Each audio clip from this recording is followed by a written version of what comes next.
Hey there, everybody, and welcome back to Black Arrow Gaming. I'm Bob, back from more Age of Wonders 3 as we continue on with our campaign in the Ashen War here with Steve and the IRS. And I am going to jump right into your comments this week because we had some good ones.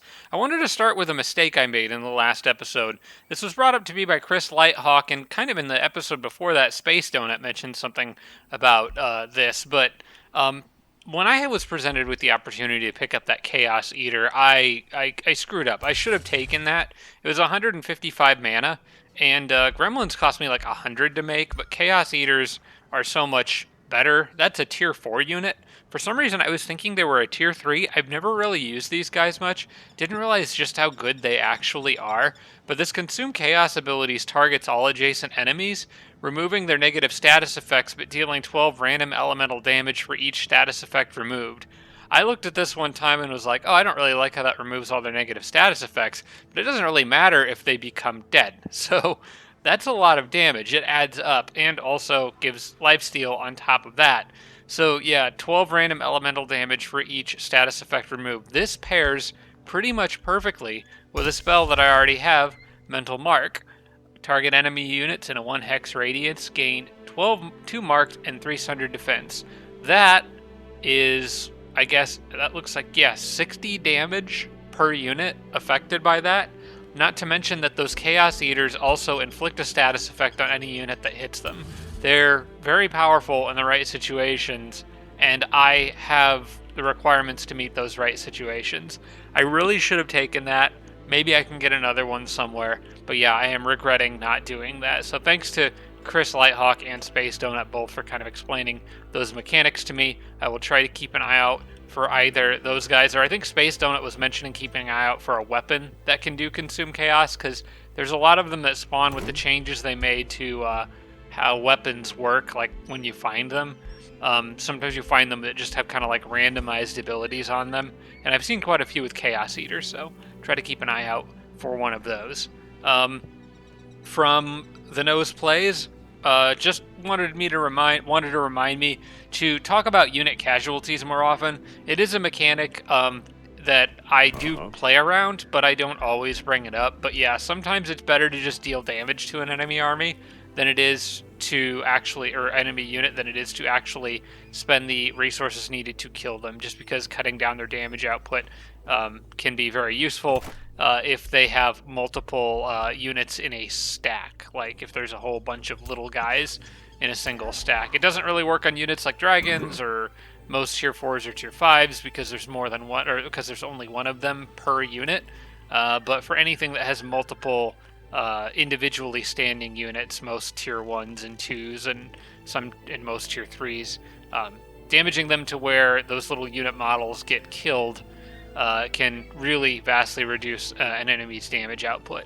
So it's something most of you probably know about, but for anyone who isn't familiar with it, maybe I should try to remember to mention that more often.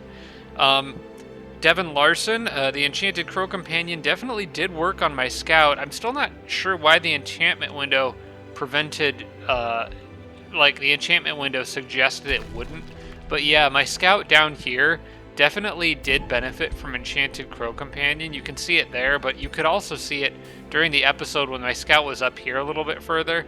There was this stack with the Chaos Eaters on it that he could not see prior to me casting that spell, and after it was cast, he could see them. So it's definitely improving the Observer's vision range.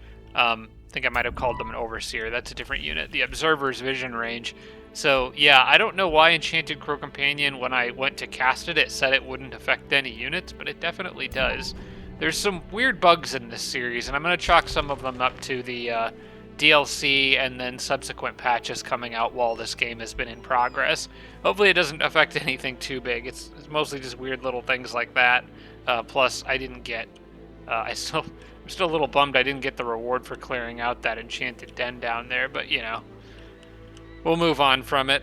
From Slice 9996, they basically, there's a unit that I was fighting recently, those flow serpents, that are like an astral unit. There's a much easier way to deal with those guys. Basically, if you put a single adjacent unit next to them, they take damage when they refuge, right? And they refuge whenever they take damage. It's the astral flow serpent that maybe I can actually look it up in here. I don't really use I actually found the menu in Age of Wonders 3 much easier to use than this, but okay, I think we got to go up here to units. Yeah, there we go. So if I go to Flow Serpent, and that's not going to be in a cultural unit, so I think... Hang on, maybe it's in animals? See, this is why I don't really like the way this menu is laid out. You have to find the right tab. There it is. So these guys have this Astral Pursuit ability. No, it's this Astral Refuge ability. So basically, I have always struggled with these guys, and I suspect some of you might have as well. But what Slice was telling me is the way this works, whenever the unit is hit, it becomes invulnerable and stunned. And that's whether it gets hit on your turn or the enemy's turn. So if you just stand a unit next to these guys, a melee unit, they have one of two choices. They can either attack you, get one hit in, then you retaliate and you stun them, or they can try to move away, in which you hit them and stun them. So they kind of get stuck there unless the enemy is able to remove the retaliations on whatever unit is standing next to them. The thing is, this Astral Pursuit, I did not realize they cannot use this one within an enemy zone of control. That's what I didn't notice about these guys. So if you've got a unit standing next to them, they can't do this Astral Pursuit thing. So they're just stuck unless they can get rid of your retaliation. So sometimes it's better to just defend against these guys until the end of the battle when you can gang up on them, because otherwise they'll just take way too much of your effort to deal with. So yeah, good feedback there. It works even better if you've got a unit with first strike, because then they can't even hit you once. They're just absolutely stuck. From Eric's Kavuti, Steve should give his wand to a different hero, because Steve's not using it anyway, and it's also blocking my view of some other abilities Steve has. He's got quite a few, like Summon Animal, that I've been forgetting to use because they're further on down his list in combat, and I keep forgetting to scroll to them. I do agree, though, his wand of... I think it's probably his wand of Poison Darts that they're thinking maybe I should get rid of. I'm not really ever using that, so probably is... Well, I don't know. Okay, initially I was thinking that was a different wand. This actually is useful if Steve has to move on a turn, and it is giving him Flanker, which is stacking with his... Okay, I didn't notice that. He has both Sneaky and Flanker because of this wand. I think I'm going to actually keep that on him because it provides Flanker. If this had been like a different wand, particularly anything that requires all 3 action points to use, like one of the bigger AoE ones, then yeah, it would make sense to send it to somebody else. But I actually think I am going to keep that on Steve. It was a good idea, but that Flanker just makes it too useful for him, because Flanker and Sneaky stack for some very powerful effect. That being said, he's also getting Flanker from his Mage Lock rifle, unless... I'm gonna have to remember to equip this if this takes this away, but I wonder if that's coming from... Or is maybe Flanker coming from something else? Maybe the Wand of Poison Darts is not what's providing it. What is Flanker being originated from? I actually am not sure. I don't think it's the wand, though. If anyone knows where Steve's getting Flanker from, let me know. For now, I'm just going to keep this the way it is. I'm sure it's something silly that I'm just overlooking, but yeah, I'm not really sure why he has that. It must have been a hero upgrade. Maybe it was a hero upgrade. Let me check real quick, because now I'm curious about this. He's got marked target. That wouldn't do it. Inspiring leader. None of these provide flanker. Maybe Eagle Eye? No. I have no idea where he's getting that from. It's not his race. It's not the IRS, because that just gives sneaky, which is just more damage on flanking attacks. But sneaky is completely independent from flanker. If anyone knows where the heck... Oh, it's the ring. Okay, it's his ring. I got it. Okay, so never mind. That's not maybe as useful for him. Alright, well, is there any hero that it would be more useful for? Maybe her, actually. She's a melee hero, but melee heroes can typically benefit from a wand.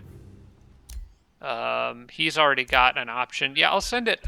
I'll give it to the melee hero, so we'll unequip that for now. confirm, and then it takes a turn to process before you can send it on, but yeah, I'll do that. Okay, that makes sense. I was like, I was so confused as to where he's getting that bonus from. Just a couple more comments to go through from Eric Lighthawk and Emil Soderman. Um, Chris, no, sorry, Chris. This is from Chris Lighthawk and Emil Soderman. So the Dark Knight that I have out here has something quite unique. Remember when I was talking about the patches taking effect during kind of like the middle of this game? Well, in one of those patches, Heavy Charge Strike got removed from the game, or at least in theory it did. It still seems to be present on units that already had it before the patch took effect. So basically, this Dark Knight has two different charge abilities, the Heavy Charge Strike being basically always a better option, because it ignores charge resistance. And you can no longer get, like, if you build a Dark Knight in the current build of the game, it's just going to have regular Charge Strike, because Heavy Charge Strike basically no longer exists, except that apparently it still does if a unit already had it. So it makes this Dark Knight kind of unique and cool, and there might be some others scattered around the map that have it too, so maybe I'll keep an eye out for them. But yeah, that was changed, so that's why he has 2 charge attacks. Finally, from Chris Lighthawk, Dragoons only have a range of 3 with a pistol. That would explain why I wasn't able to target a unit with a Dragoon in a battle over these, I think it was these haste berries in the last episode. It was too far away. They had to be fairly close. And then pick up advanced logistics and road building ASAP, also suggested by Chris Lighthawk. I'm definitely going to get advanced logistics right now. Road building I could get, but I might hang on to the Imperium because as I was looking at the road layout, I already pretty much have a road to get everyone to where they need to go. The exception is here. I probably will want it. You know, maybe I'll just go ahead and grab it now. I don't think I need my Imperium for anything more immediate that I'm aware of. Could be wrong, but yeah, we'll go ahead and pick up road building, because otherwise I'm just going to forget to get it. Alright, we'll do that. And then it's basically we're at a point where we need to form up our armies and make a push on gold. That is all the feedback for this episode. So I am going to, let's see, I'm going to start putting everyone together, getting heroes gathered, armies gathered, all that good stuff. Let's start by getting all the heroes laid out, and then I'm just going to kind of try to evenly distribute firepower between the different groups.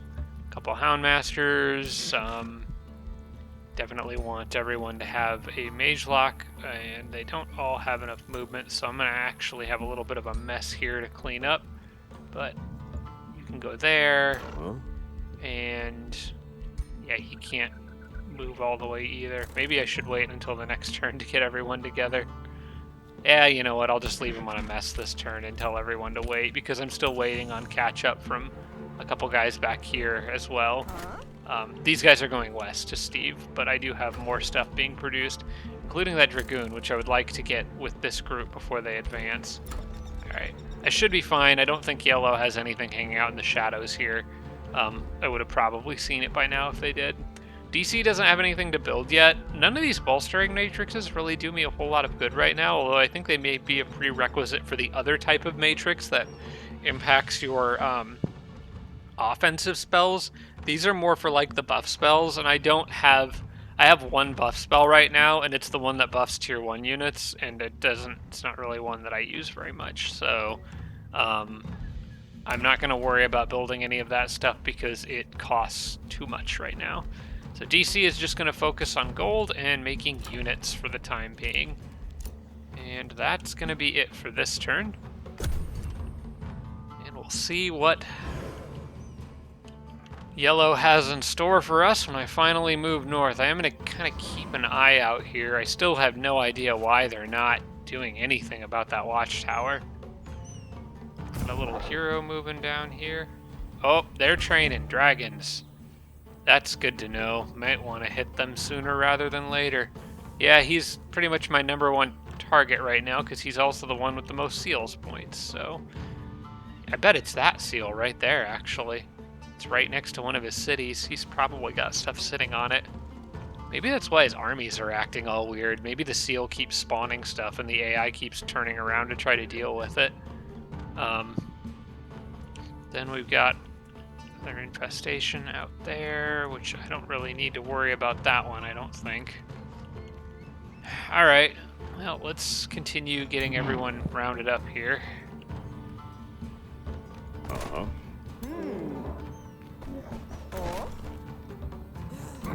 Okay, so how about a mage lock in each group? Preferably one of my mage locks, because I think they're better. And then we can have a dragoon, another dragoon, and I'm going to have one more coming from this sea. I might... No, I'll let him finish naturally.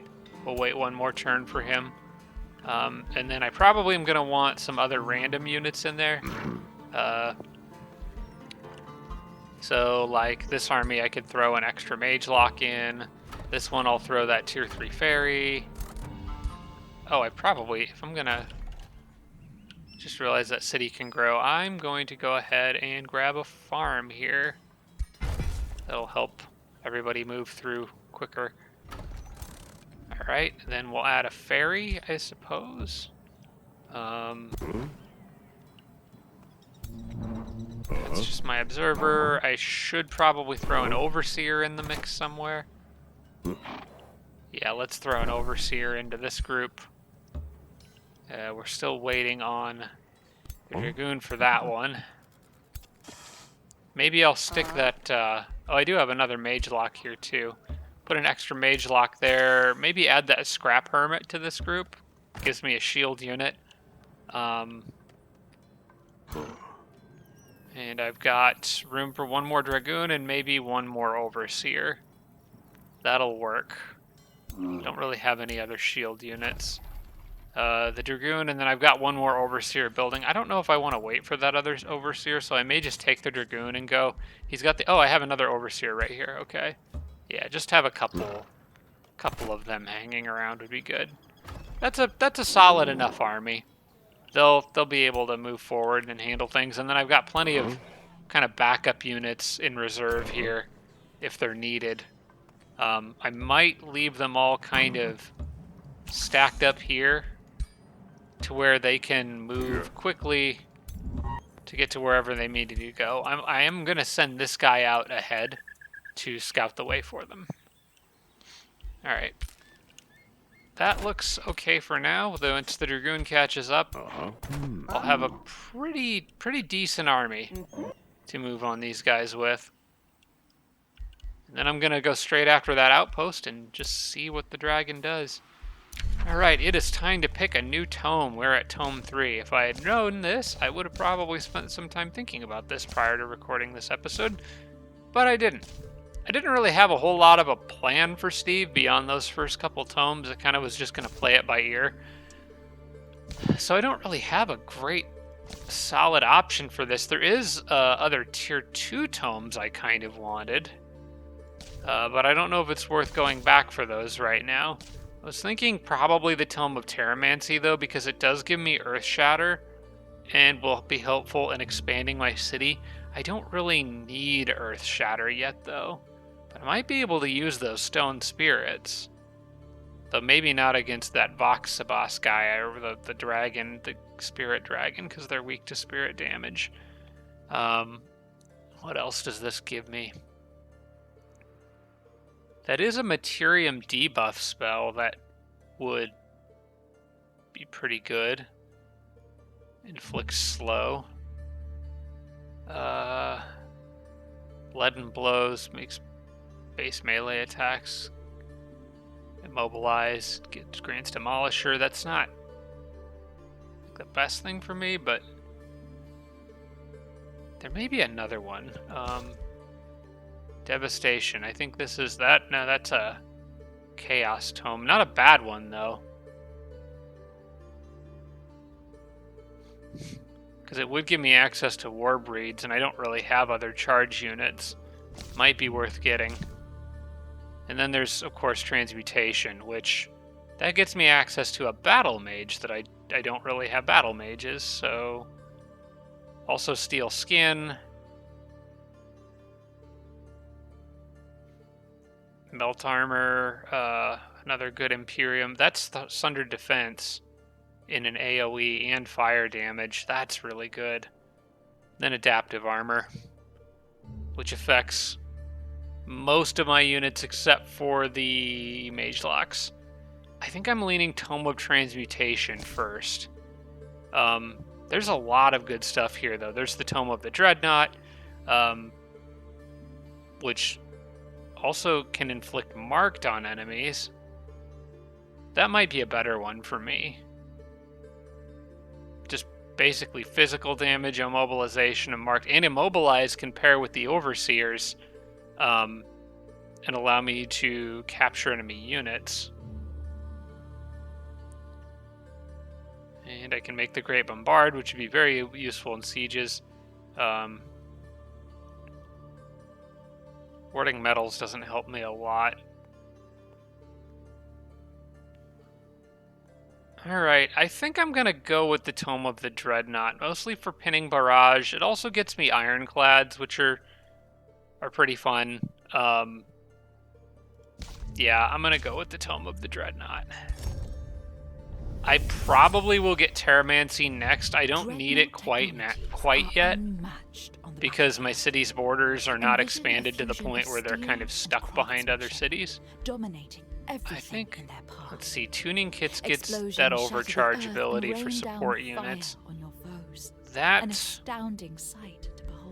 is something that I would use my Overseers to buff the Ironclads with. I think I'm going to lock those Ironclads in, though, and get Pinning Barrage first.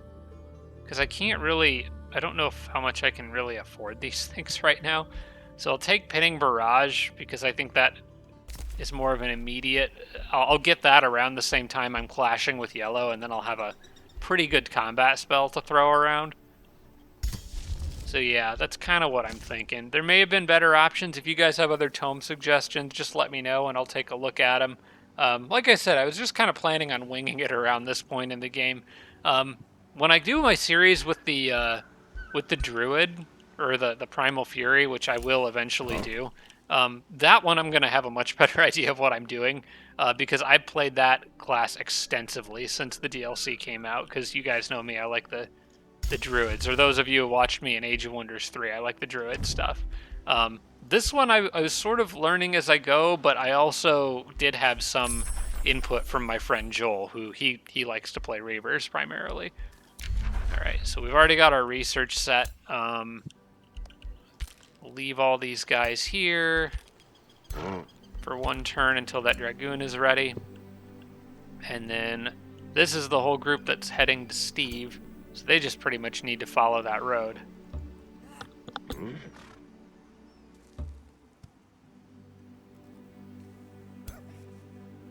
I did mute my mic again for a second there. I keep sneezing every Saturday morning when I get up. And I shouldn't have spring allergies. At least I didn't think I had spring allergies. Alright, I can cast the spell that turns terrain to desert. Trying to decide where I would rather cast that at. I've already... Is that still considered a... That looks like that's still desolate terrain. No, it says it's sand. Okay. Oh, we should be good. I was thinking Steve might be able to clean out some other stuff before that army shows up, kind of like while he's waiting, but they're going to be here so fast I don't think it'll matter. I think what I'm going to do is just turn that tile here to sand. So that I can stand in it and heal in it, because it's kind of sticking out. Eventually I'll turn the Serpent Cavern to sand, but for now that alone will be fine. And then I'll just hold on to that. I do have another... Oh yeah, I got a Gremlin Summon that I can add to the mix wherever I want. Forgot about that. Might be able to drop one of these guys. Let's see, who's a tier 2 that I don't really need that badly? That would be better suited by a gremlin. I might drop the Scrap Hermit for one. Yeah, I think I'll put one in this army. Honestly, I probably should have more than one, but we'll add one I want one with whatever group has the most mage locks, though. That group would benefit quite a bit from having one, I think. Okay, that's what I'm gonna do. Alright, you move back, and then I summon a gremlin here. There we go. He should help that army quite a bit. They pretty much can all get good, easy flanks. Alright, this guy underground, where is he gonna go? I think I've explored everything I could down here. I think I'm hitting roughly the point of the game where it's worth meeting the other dragons. They should be pretty well focused on fighting each other right now. I've mostly managed to stay out of the way. But since I'm about to invade yellow, it probably doesn't hurt to kind of make myself known. Alright, back over in Texas, what have we got? Oh, the War Foundry could be good. +5 draft per adjacent quarry or mine province. Yeah, units produced in the owner city gain +1 rank. That's a nice buff. I think in terms of just growing resource output, though, I may want to grab... Oh gosh, the city really needs foresters. Oh yeah, I was kind of working on that. I think I was going to get the +1 province or +2 province annexation range, but I ended up getting the road buffs instead. That's okay. I'll get the Imperium back pretty quickly for that. For now, since this city's had a couple things kind of walk down the road towards it, I'm going to actually put stone walls up here. This will build once the Rune Carver's camp is finished. But yeah, I want to add some defenses to that city just in case something tries to come over the mountains or from an angle that I'm not ready for. Because the idea of approaching from the south here is eventually I'm going to pin down this spot. But until then, I feel like Texas is a little vulnerable. Alright, Overseer's moved as much as it can. Washington, D.C. is not producing anything. And I think we're good. I'd get to get a new Empire Development skill available. That would be that one there. Annexing provinces grants animal units under your control. This is the one that I kind of want, but I'll have to wait a couple turns for. Alright, let's move on. Wait, I thought I was going to get that Dragoon on the last turn, and it didn't produce. Is the growth or is the draft in DC blocked for some reason, or did I just miscount? No, he should come on the next turn.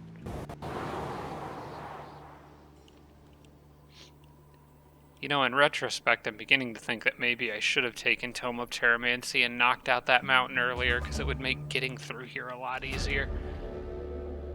Precious opportunity, okay. So... Block production in DC to get a Materium boon. Block production in DC to get Fiery Wake boots.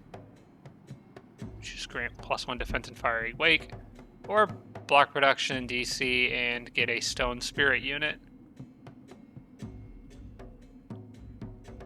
That's a tier 3, I'm taking that. That's a pretty good shield unit. Okay, he's going to replace somebody going with the forward armies. Might be time to drop a Houndmaster, I think. At least one of them.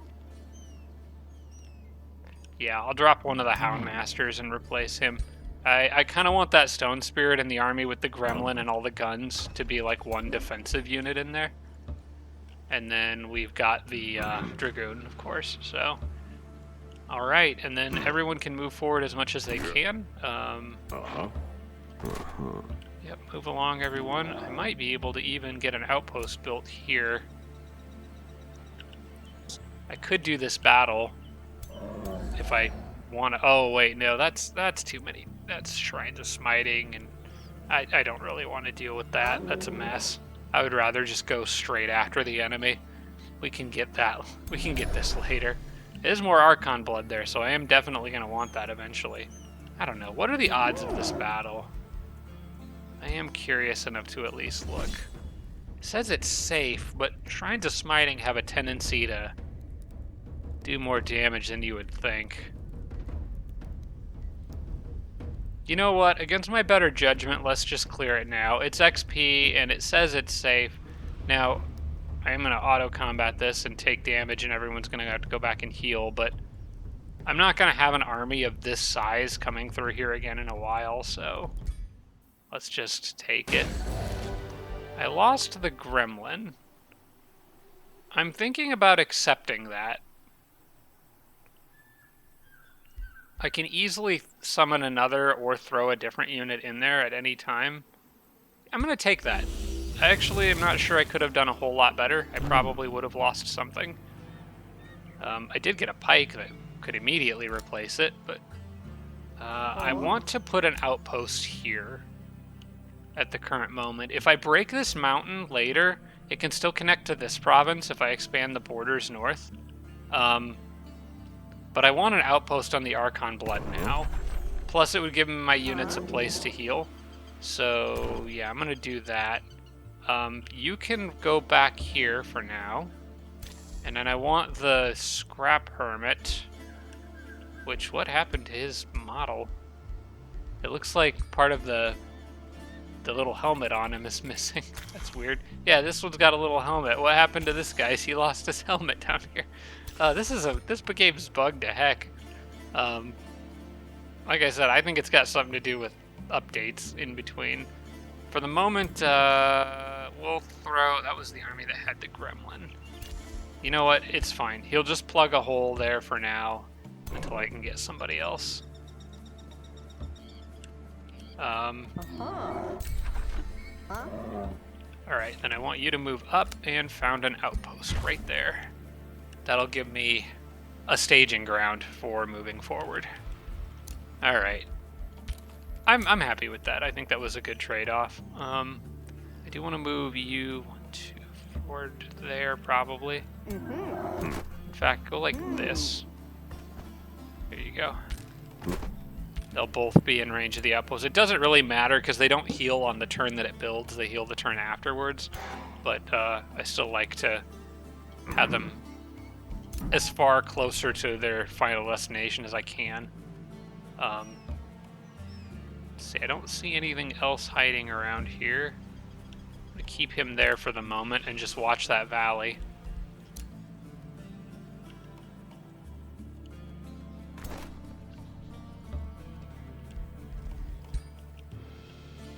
Alright, well, there's your first bit of backup, Steve. Rest will be there soon.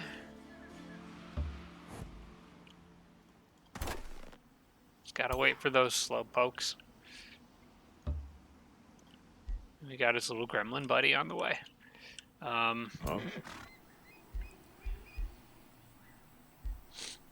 Speaking of gremlin buddy, is it worth summoning another one now? Yeah, probably. I mean, I researched that for a reason. I want to use these guys. They work very well with the mage lock, so let's go ahead and replace him.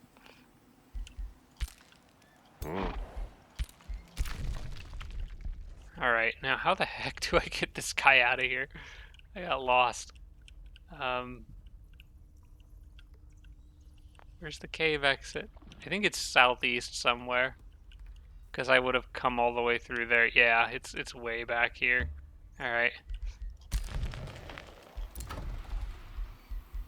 Then DC is done with that. I'll let the Overseer finish, and then I'll probably hold off on unit production.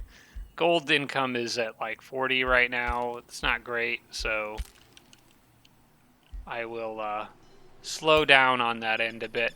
I may move one of these armies, because I don't really need this many units just sitting here. So I'm gonna form one group, which will eventually include that other extra mage lock, and move them to Texas. So like move this guy back, and we'll take maybe one of the we'll take that guy there. Just kind of get a balanced army here. We'll add the Scrap Hermit that doesn't have a helmet. Maybe one extra Houndmaster and then the Overseer. Or actually a Harrier. Because the Overseer's in the... Oh wait, I have a Harrier in that group already. We'll take one of these weird Dwarven Mage Lock guys that don't have my bonuses. Yeah, and then everybody else can stay there. I'm going to send these guys back, and they can gather up with that overseer and go hang out in Texas, just so they can't sneak up on it with some small army and me have absolutely nothing there to deal with it. Okay, so nothing we need in DC. I did have some heroes level up from that battle. Probably, yeah, he's a rifleman guy, so let's get him that free mark target ability. Hero leveled up, so that's gonna be my melee hero. For you, I kind of want... Do you have sprint already? Probably do. Yeah, I got them sprint, and I also got them mark target. I like Sentinel on lance, like horseback lance charging units, because it makes them act kind of like a pikeman on a horse.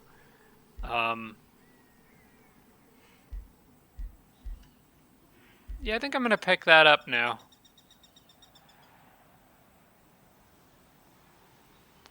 And that would lead to artillery barrage, which inflicts even more stacks of marked. Wow. Although it doesn't really...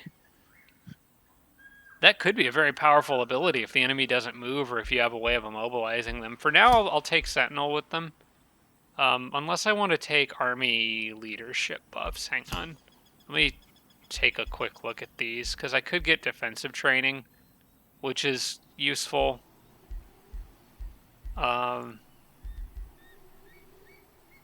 You know, I think I'm going to actually make her army a little tougher. Get defensive training. Because they're going to need to punch above their weight if it comes to blows with that dragon. Alright. Good with that for now.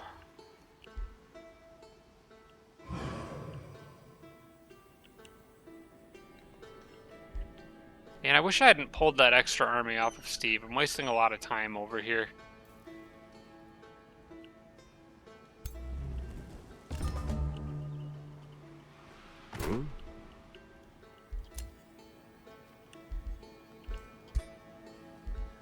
Alright.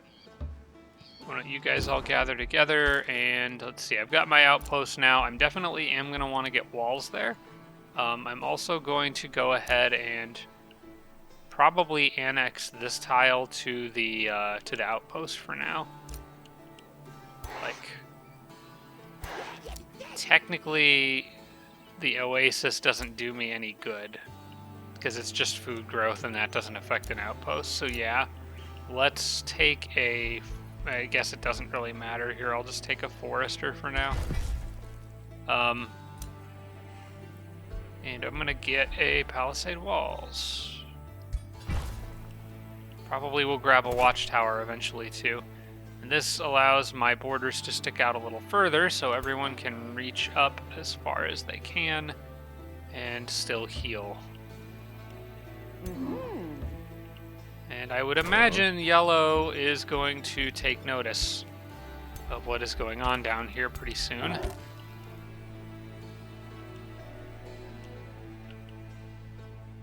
Since they can see that far, I'm going to move him up, move the observer up more towards the edge of this mountain range. So I have as much advance notice as I can possibly get. There's that extra overseer, so why don't you guys all get together over there. And then these guys are still playing catch up to Steve and his crew.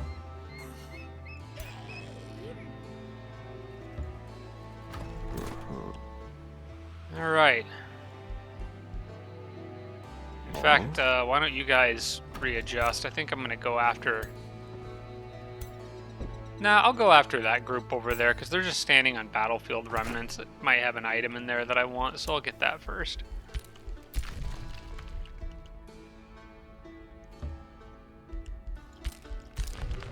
Alright, hold up there. Outpost is produced here. Okay, we're good.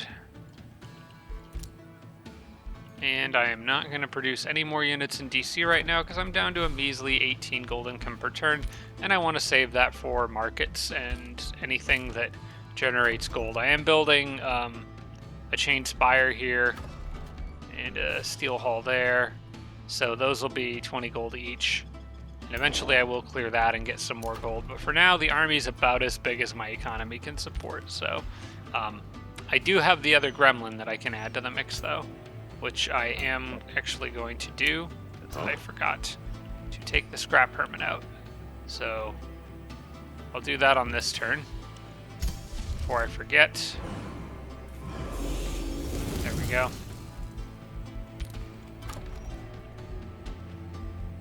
And you can just produce merch. The one thing I might grab is a mob camp if the city levels up, or next time the city levels up. I want to start adding things around that Griever Manufactorium, because it gets, well, I guess that's more draft for adjacent province, not more gold. I need things that give gold. I need a lot of things that give gold. Also, I think whatever I was doing with this farm, I don't remember why I turned that to a farm, because it was a quarry, but I think I'm going to turn it back to a quarry. So I have 4 farms in the city. I was thinking I had done that to boost production of something. If something required 4 farms to build quickly. Oh, I could get the next town hall upgrade here if I can save up the gold for it.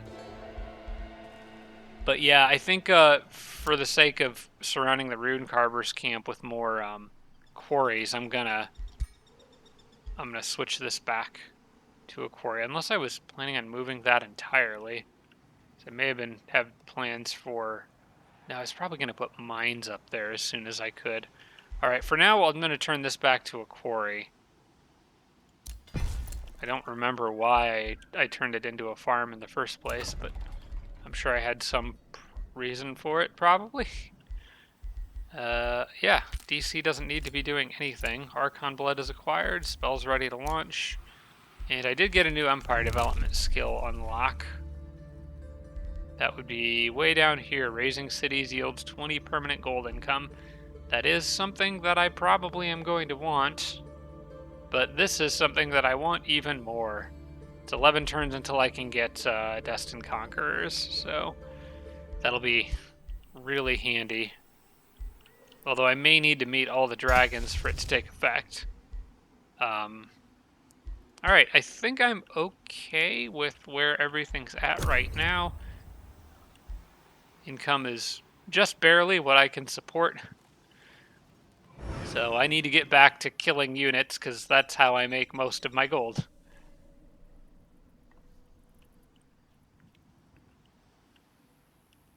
Or at least in terms of short-term gains.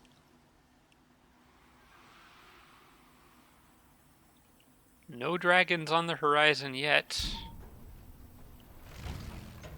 Those guys apparently want to come get involved in something, though. They're not coming after me, though they must be going after yellow. Okay, I think I'm pretty safe here. So I'm just going to hang out on those mountains and watch for stuff on the horizon. In the meantime, I'm going to make a move at that outpost. I'm not going to stop for anything else right now. Is this close enough that it's worth hurrying production? 28 gold? No, it's only going to give me 10 back. I will just let that finish as it normally would. And then I am going to build, I'm going to carry through with the tavern and then get the vendor after and focus on more gold. Anything that gives gold. Alright, how many units are actually in there? He's got a few young dragons. That's nothing I can't handle. He does have stone walls there, so it's going to take a minute to siege through, but we'll get there. I could be building roads, but I don't want to right now, just to save gold. I want to get the next town hall upgrade in my capital as soon as I can afford it.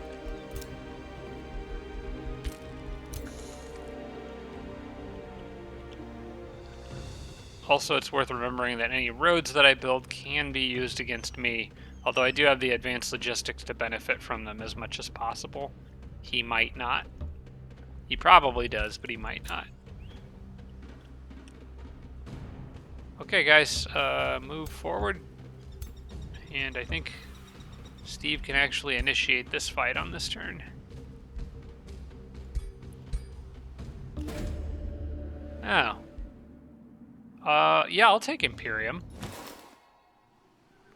I don't think that counts as defeating the units, but I'll take Imperium and then whatever they were standing on. Cool. It gave me draft that I'm not going to use for anything, but sure. Yeah, see, now I can get units at discounted cost, but I'm not going to use the money on it, so it doesn't matter. Yeah, I did need a forester in this city pretty desperately, so I am going to grab that. Okay, how much Imperium do I have now? Now I can get the cities can expand to provinces 2 tiles further away. I'm going to grab that now, because it is something that I'm going to need. Special and province improvements grant +5 gold. Yeah, I want that too. That'll add up as time goes on. Materium buffs they're really nice. Okay, so if I'm gonna have all these guys here, I'm gonna actually just move them up to the outpost and just keep my backup units as close as possible to the front line so they can resupply the main armies if they need to. There we go.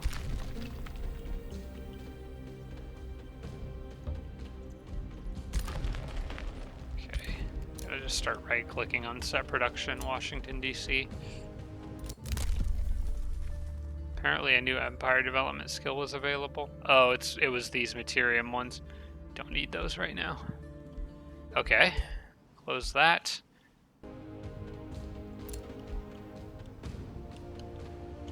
Apparently this guy died at some point, but he's back in his capital city now. Gosh, if that dragon comes my way, though, that's gonna be scary. Alright, I'm gonna go to the next turn. I kind of want to keep an eye out up here, particularly with this army running around. I'm hoping they run interference on yellow, but I don't know if what they're planning to do. They can't reach me on this turn, so...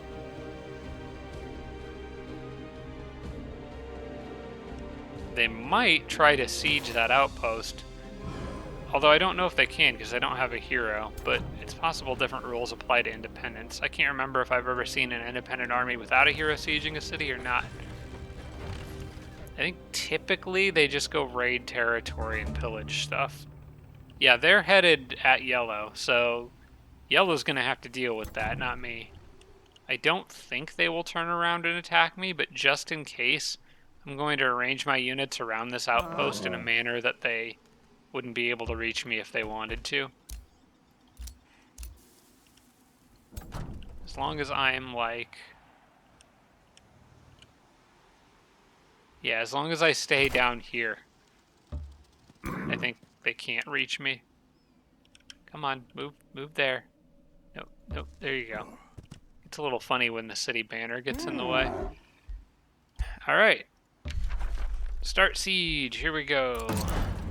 I don't know that I'm going to do anything special for this one. It would be nice to just break through it faster, but that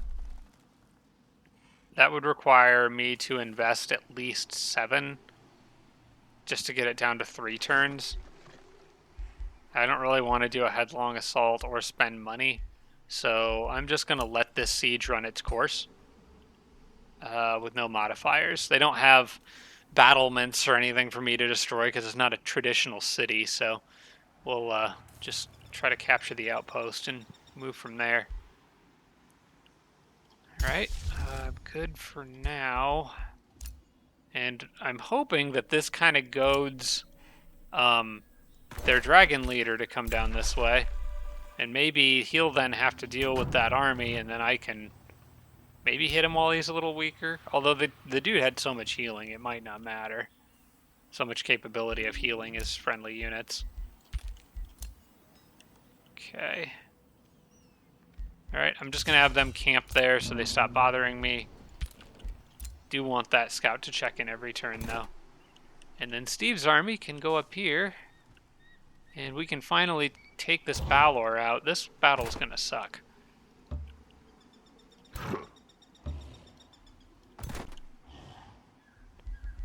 But it must be done. Especially if I want that gold mine, and I do want that gold mine. It says it's a safe battle, but I know better with a Balor in the mix. Someone's gonna die here. Nobody died. Oh, alright, well. Call me pleasantly surprised. Oh my gosh, I forgot those guys. The way those guys explode is bizarre. Alright, well, hey, that's cool. I'll take it. I need to get everybody back for healing, but I will take that. Absolutely. Alright. Yeah, they can just get back to Denver and patch up. Just gonna let those town halls finish normally, but I am gonna go ahead and drop the money on a town hall upgrade in my capital. Just to get that long-term gold income flowing. How's Texas looking? No, they've got their most recent upgrade. Could be a minute before they get another one. I'll just let Texas carry on the way it has been. That's the best way to handle Texas. Just let Texas be Texas. Warding metals. Warding increases their resistance against magic attacks. Spell-tempered shields. That actually might be useful now. It's not hugely useful. I only have the 2 scrap hermits and then the one...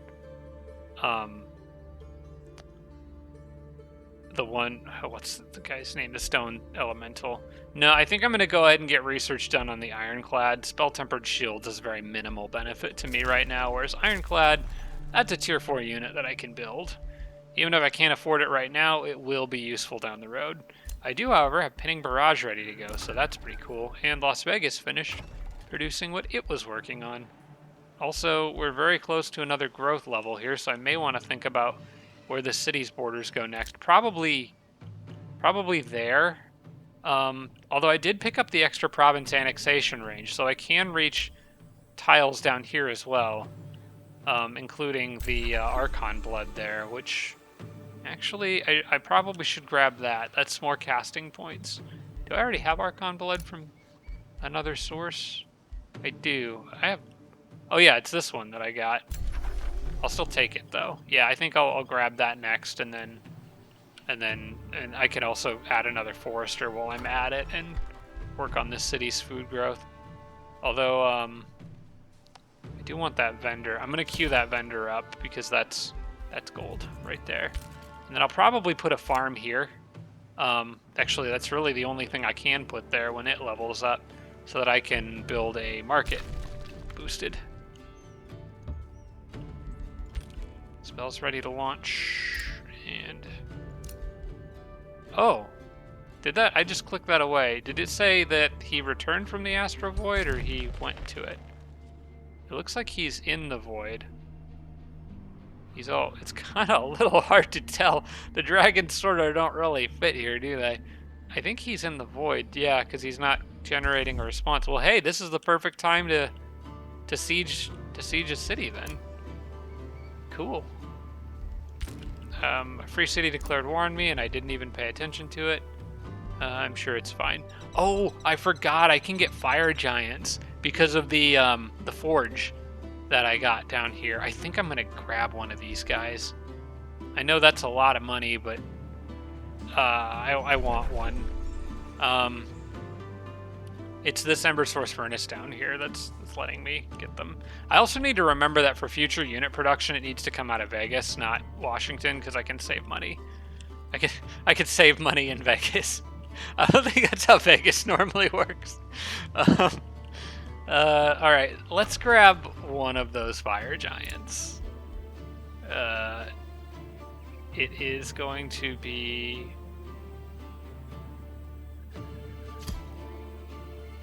$375 gold. I can't afford it, but I want it. All right, we'll be patient and we'll wait until I have the gold and can afford it. Honestly, I couldn't even afford the upkeep on it right now, so blowing my entire treasury, out of the water on one unit, like emptying it and going into red, probably isn't worth it for a fire giant, but I'm definitely going to want some of them eventually. They're fun to use. Okay, well, we'll move on to the next turn.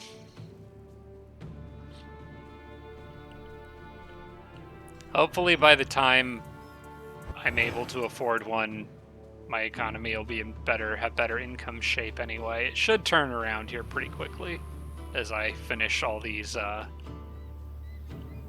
hall upgrades and my cities continue to grow.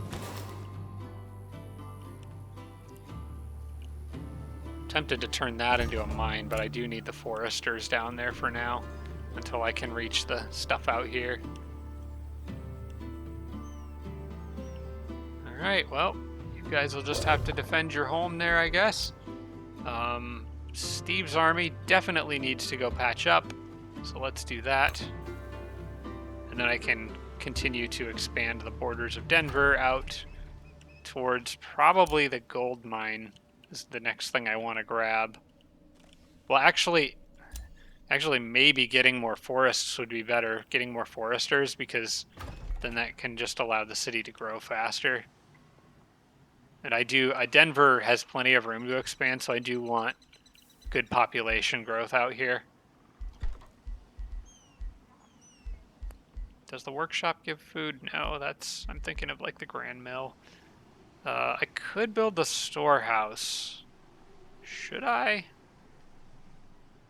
Yeah, probably. It's pretty cheap. I can afford that just to keep Denver growing. Because the sooner it grows, the sooner I can slap a mine down on that gold vein over there. Alright, you guys chill out for a minute. And you guys, literally, there's not really anything anyone needs to do at the moment. I even got my walls up there. I'm probably not going to bother with any other upgrades because eventually this outpost is going to get absorbed into Vegas. So unless I feel like there's a big enemy army coming this way and I can't stop it, I think just 20 defense in that outpost is fine. I don't think I need to invest any more cash into it. So, we're good. And no signs of movement on the horizon, plus Voxabos has to deal with that. So that's kind of a happy coincidence. I'm going to go back up above ground. And I think it's time for this guy to continue his path around the overworld of the map. Alright, Texas has grown again. I really want to clear that Mage's Tower, but we don't have time for it right now. What's the next thing that I want to build in Texas? Anything that gives me gold, ideally. Merchant's Guild is plus 10 gold income per mine. Texas doesn't have that many mines, but it could have quite a few, if I remember correctly. There's one out there. I could build... I actually do have a mine there already. This could be switched to a mine because there's a quarry there. And I think eventually that is what I was planning to do, because I'm kind of rebuilding a rune carver camp with more room for more quarries down here. Let's see. Got a mob camp there, a farm. The estate hall would require another forester, which Texas can reach now.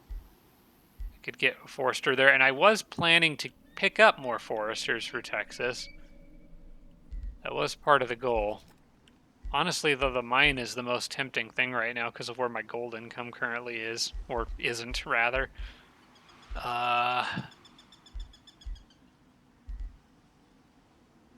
That just gives me more research, which is helpful, although I don't think not quite as imperative. I think I kind of want the estate hall. I think I just want more growth in Texas. 30 food per turn is a lot. So I probably just want to grab another forester and get that done. And then I could switch foresters out for other things. I'm actually not even sure where is Texas getting... I see it's got the mob camp there. I know that's a forester. Where's its other forester? How does Texas have 2 foresters? Oh, no, it doesn't. I was miscounting. It has 1. The estate hall requires 3, so I can't even build that very quickly because it would need to grow again. Is there any other special foresters that I can make? No, there is not.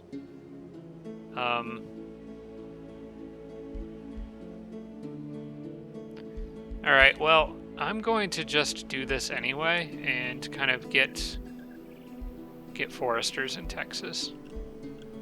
Or maybe I could reach out this way and connect. Because I've got... No, it'd be faster to just do it this way. Alright, I'm just going to take that forester. Texas is going to need it eventually. I am not building that estate hall at full price. So maybe for now I'll just grab the Arcane Institute. For the extra mana, because that's not too expensive. Alright, yeah, we'll leave that. And then we got the storehouse being produced here. I don't see any reason to add anything to Denver right now. I am going to want the market here, but I'm going to need another farm for that. The city will grow in 4 turns. So my plan is to pick up another farm at that time. Probably convert this province to farmland. And then that'll connect me to... Or maybe this province. Actually, that one would be a better one because I can build a quarry here at least. I can't build anything else there. Matter of fact, I will go ahead and do this now, just so I remember that that's future farmland. And get another one of those ready. That way, when this city is grown a bit, I can just grab that really quick, and then that puts me in position to grab the mine and the serpent cavern pretty quickly afterwards. Alright, Vegas can annex another province, so I think the plan was to get the Archon blood, and I am going to move forward with that plan.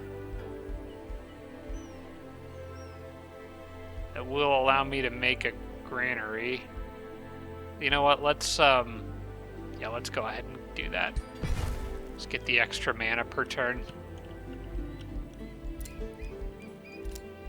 Okay. And I think we're good.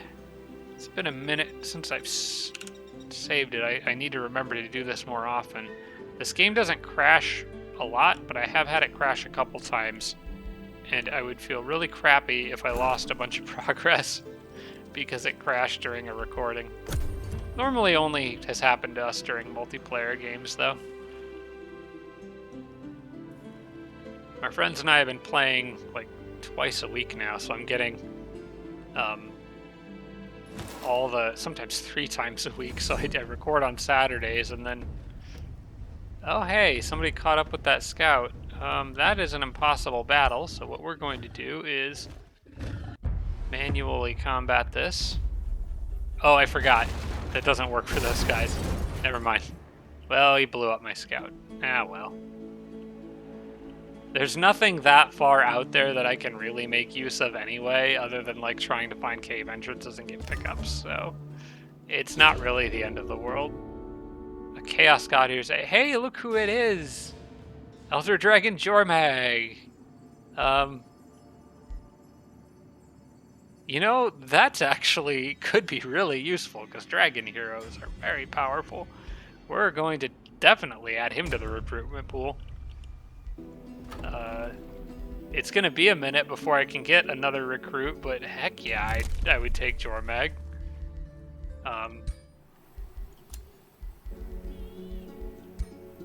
There he is.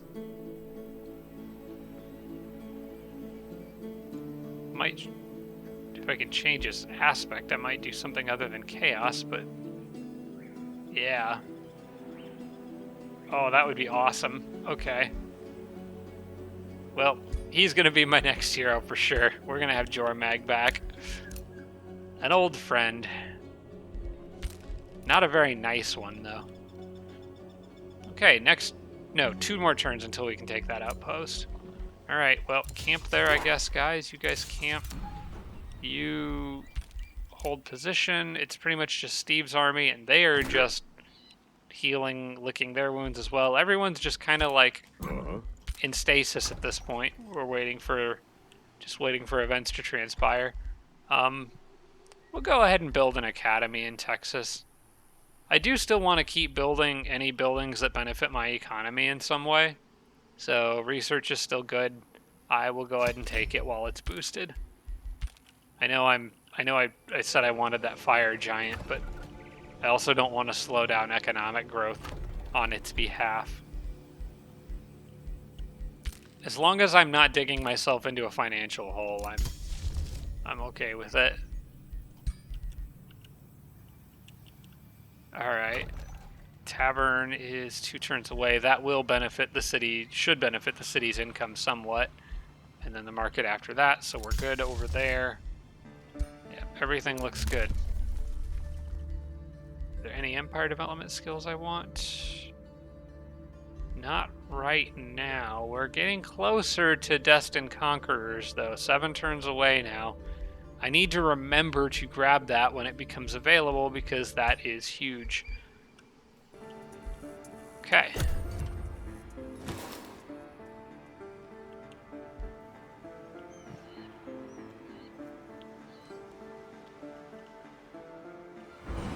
Gosh, I am enjoying this game. This is a fun one.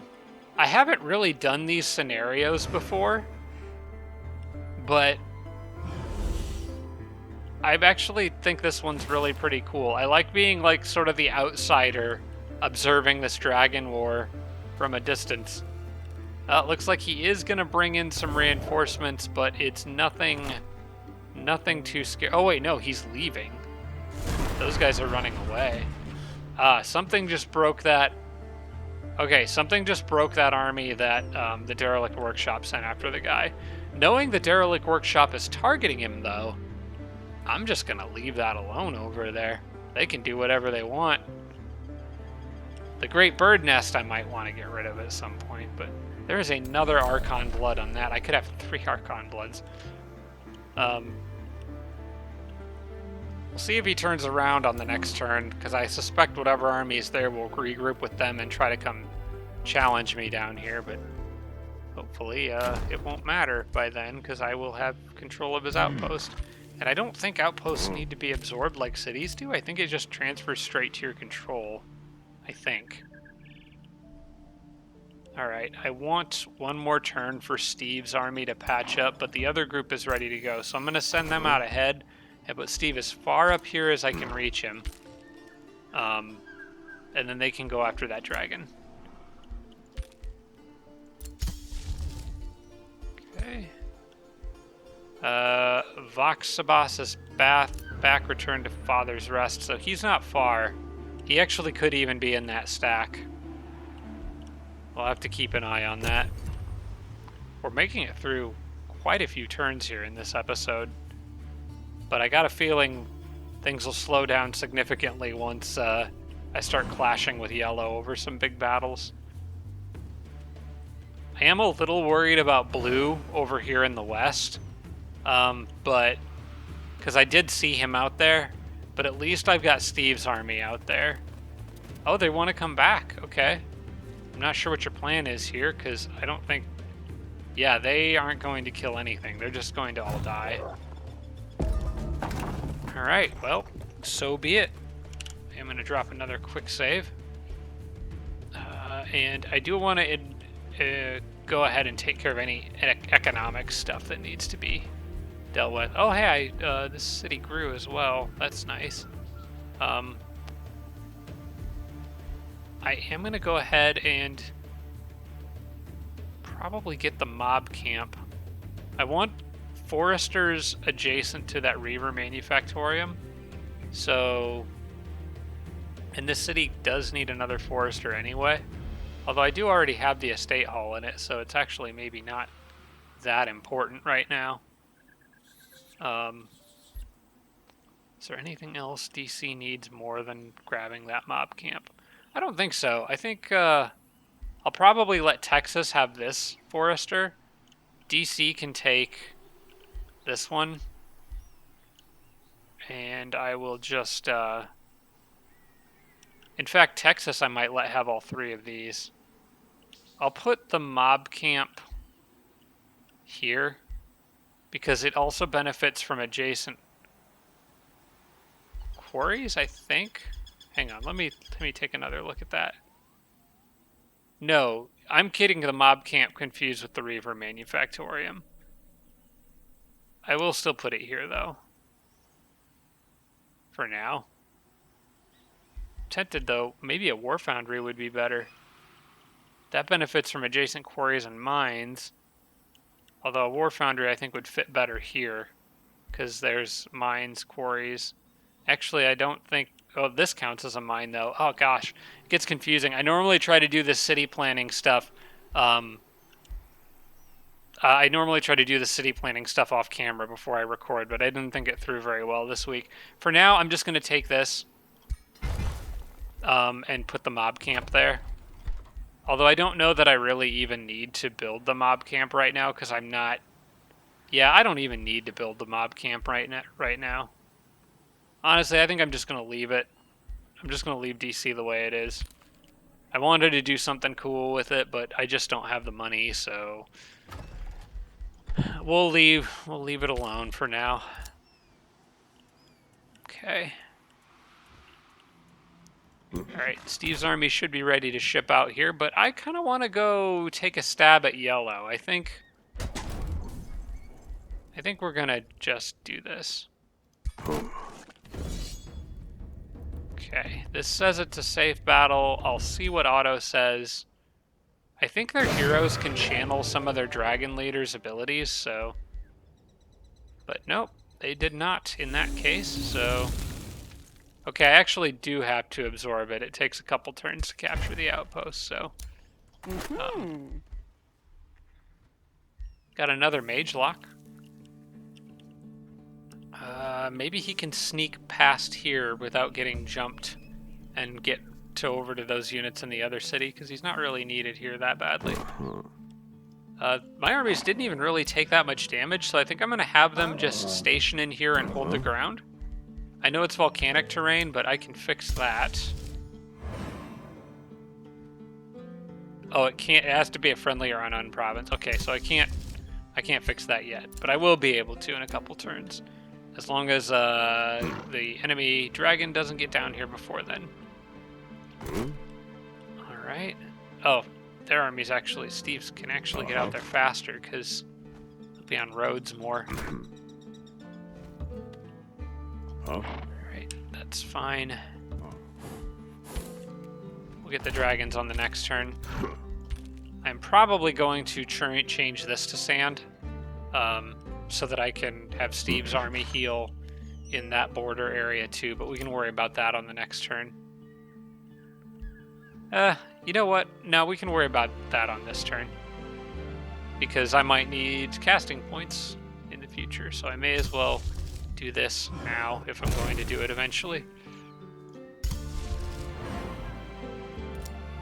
Okay. Cancel, cancel. I've got ironclads. Alright, that's exciting. More debuffs, I'll take it. Targets in a 2-hex radius suffer 2 misfortune. That could be really powerful with the right, with the Materium debuff matrix or whatever that one is. Summoning copper golems is kind of tempting too, although I think I would rather just go straight for the bronze ones at this point. I'm going to take Curse of Misfortune. I don't think tuning kits really... Okay, overcharged, plus 50 damage on all attack. Wait, plus 50 damage? Does that mean plus 50% damage or plus 50 damage? That's got to mean plus 50%, right? And a 30% chance of suffering stunned for 2 turns after completing an attack action. I feel like that has to be plus 50% damage, and that's a typo, because otherwise that's way overpowered. I'm going to take Curse of Misfortune. If I'm wrong about this, let me know, and I will absolutely get overcharge. But yeah, that can't be right. Also, I don't have construct units to benefit from that anyway, so Curse of Misfortune makes more sense. That being said, I can make construct units now. I should be able to make ironclads. I'm not going to, but I can. Oh, hey, and I just got the, resources I need to make another cannon. Because I got war spoils from fighting yellow. I can replace the cannon I lost. I'll do that. Oh, wait, hang on. No. I want to do it here, because it can be done. Oh, it doesn't matter in this case, because cannons don't take gold to make. They take draft. So I'll just make it here. Because I think I at least do have a, the bathhouse in this city, so the cannon, anything I build in DC will at least level up faster right now because of the bathhouse upgrade. So for the cannon, it would be better to build that here. For anything else, considering how tight gold is, it would be better to build it in Vegas at this point. Because Dragoons in Vegas cost 105, whereas in DC they would cost 140. That's quite a difference. So yeah, could save quite a bit of money that way. All right, hold ground, everyone. And maybe stay towards my side of things in case we have to retreat. Vegas produced a tavern. They're working on a vendor now, and I do want that bathhouse, but I'm gonna need a farm. Okay, when the vendor's done, I'll be able to add another farm. I'll probably just slap one down there, and then I can go straight to the bathhouse after that. Or the market. Both of them would be good for my economy. Denver got the storehouse done. Now, I think in here I was thinking about hurrying production to go for a market here as well, which would require 2 farms. Or I could just let it be for a turn. Or a few turns and just build something else. You know what? Why don't I go ahead and... I don't really need the draft income or even the production income that much. I think I'm just going to grab the library here. Just keep my research in a decently good state. And, let's see. I got to decide on one of these just so I can unlock the... I need to research one of these just so I can unlock the ones that inflict, or that are based on damage and my damage and debuff spells. I don't really have anything that benefits, or I don't really have a whole lot of buff spells that I use. Like if I go into my combat spells, pretty much everything is a debuff spell except for Fury of the Horde. Yeah, everything is some sort of a debuff or attack. Fury of the Horde doesn't really help me at all. So whatever one of these I pick for these bolstering matrices or whatever they're called, needs to be something that benefits my units. I wonder if it counts for like the hero skills. It might. Like, does the big AoE healing nature skill, I forget what it's called, but does that benefit from the nature bolstering matrix? Like, because if it does, that could have an effect on what I pick. You guys could let me know in the comments maybe. For now, I'll leave DC just producing merchandise. But yeah, if those benefit hero skills, that could have an impact on what I select. But right now, I don't really see any big reason to go one way or the other with any given one of them. I just want the ones that affect the damage and debuff spells right now. But I think I have to build that first to get to them. Unless, maybe it's a wizard tower upgrade thing? No, because I already have the wizard tower apex here. I finished that a while ago. Yeah, I don't know. I'm going to have to select one of them probably, and I just want to make sure I pick one that's useful for me. Hero did level up. Okay. You got an upgrade. Mass Rejuvenation, that's what I was just talking about. So yeah, would the nature bolstering matrix affect Mass Rejuvenation? I'm not going to pick Mass Rejuvenation with this guy. I'm going to pick probably Summon Elemental. But yeah, I don't know. And I do want Mark Target with him. The more marked targets, the better. New Empire Development skill is available. It's not the one I want yet, but we're getting there. This might be handy, just for the extra city stability for foresters. Although I don't really have a ton of foresters, so that actually, you know what, that actually makes very little difference right now. Counting the number of foresters that I have in my head, it doesn't really make a difference. I do like surge spellcasting. Question is, do I have enough Imperium to afford it? And I think the answer is yes, I do. That one I'm definitely going to want. Siege Masters, that's available in 5 turns. See, there's a lot of stuff in here that's good, and I am making a lot of Imperium, but I'm going to need a big chunk for Destined Conquerors. I think I'm going to go ahead and get Surge Spellcasting just because mana's... I need to be careful with my mana amount right now. So taking that still seems like it makes a reasonable difference.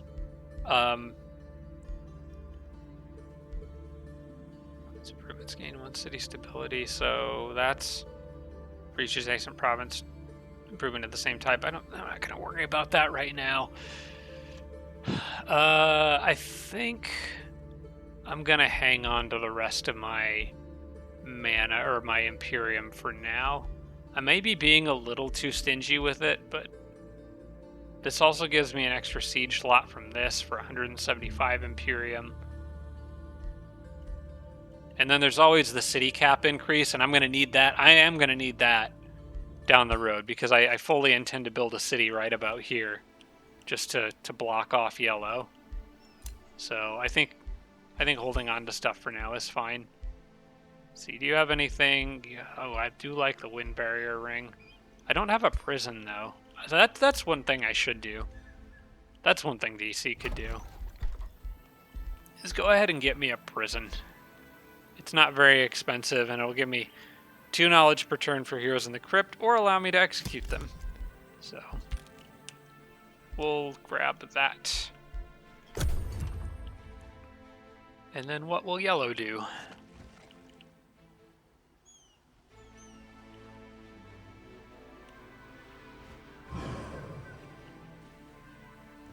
I am a little bummed out that I lost my scout unit, my observer. I'm kind of was thinking about building another one to replace it just to throw directly at the dragons. Hang on a second. Who is this guy allied with? Because anyone he's allied with should have met me. He's enemies with blue. Shouldn't he have another ally? Because they should have seen me when I was attacking his city and technically met me. It's a little odd that they didn't. Huh. Maybe they changed how that works. And you actually have to meet face to face rather than through an intermediary now. I don't know. He hasn't sent anything after me. Mage Lock's just going to book it down here. Alright, Steve, I need your army to keep breaking stuff because that's how we get cold hard cash. Oh, and that's actually kind of nice. There's a food surplus for Denver right there that I'm about to pick up. I am going to take that farm that I was planning on getting. And Steve's army can go get this. I don't know, like, I kind of just want to... Excuse me. I can't talk at the moment. Got something in my throat. Pardon me. Okay, I think I'm good. So, these dragons here, I kind of want to just do the battle, because I'll get money from killing them. And also I'll get experience. So just letting them run away seems kind of pointless. I'm just gonna attack them. I can probably auto this. Yeah, not a very hard battle. Okay. And then with that done, I can retreat quickly into my own territory and patch up again. And then can move on to that group there and just clear the way for Denver to pick up whatever it wants. Yeah, sending an army back out here was a good call. That'll let Denver grow. I think Denver's actually going to be a decently good city. Okay, I will go ahead and spend the money for the market now. These guys just gotta hang out, and I can turn that to sand once it's done, so they can heal. Anakin would be proud. And then you guys can stand there. Prison cells is done. I will probably go ahead and grab the crypts too. I apparently had surplus mana for that. And do I want an item forge? Now might be a time to think about that. I've got quite a few magic materials. None of the underground ones though, but I'm not really sure what I would use the item forge for exactly, but... And I don't really have a lot of extra items to throw around at it yet. Although I'll get more as I start fighting more heroes. I think for now it's not worth the money, but eventually I think that is something I'm probably going to want. I may want to think about getting a Spelljammer here though. That could be useful at some point. Spelljammers are incredibly powerful, but you kind of generally usually just need them in your frontline cities or near where you're doing most of the fighting. Yeah, I'm gonna leave DC alone again for now. Keep that merchandise coming in. One thing I probably should do with DC, I know it can build a Masonic Hall. Oh, I forgot to put that wand on somebody else. Alright. I'm not sure if killing momentum really matters for Steve. It would allow him to do an artillery barrage if I paired the two together, so that might still be worthwhile. Yeah, I'll go ahead and pick it up for him. I think I was originally thinking of using killing momentum with that wand that he had. So you could like shoot something and then shoot the wand at something else. But I kind of moved the wand out to this hero, or well, I was going to, and then totally forgot. But I'm going to do that now. Here you go. I'm sure Steve will find something else that he can use later. Infestation is sending invading forces. Oh, it's the bird nest. I don't want to spend the time to go deal with them.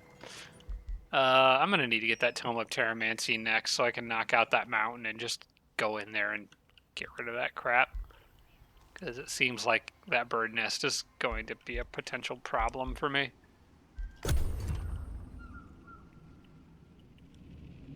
Gosh, they've got a lot of units, although they're kind of spread out a little bit. And honestly, the Horned Gods don't really scare me that much. I don't think... They're not my favorite tier 5. The Summon Vines ability is nice, though, because the Summon Vines ability that they can do, or that you can get from the Tome of Roots, the AI is really dumb about how it handles that, and so you can get the AI to waste its time doing dumb stuff. But other than that, I don't think the Horned Gods are a very great tier 5. I think there's much better options. Okay, what is this? Use brave warriors to fight wars. But will their numbers suffer? Your council has a suggestion. So it's just a quest accept, so they just want me to clear Silver Tongue Fruit.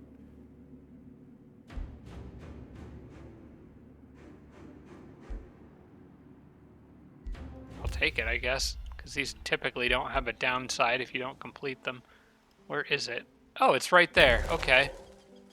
I should be able to handle that. Okay, this is not where I'm putting my IRS city, but I will build a conduit here. And I'm going to turn this to sand. And I'm going to turn this to sand.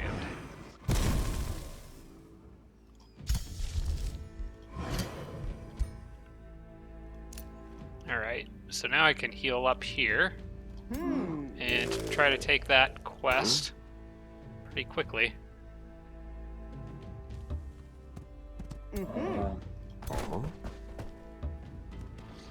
Looks good to me. I am going to wait a turn because some guys need some healing there, but I should be able to get it on the next turn. Also, Steve's army needs to hold up for a turn.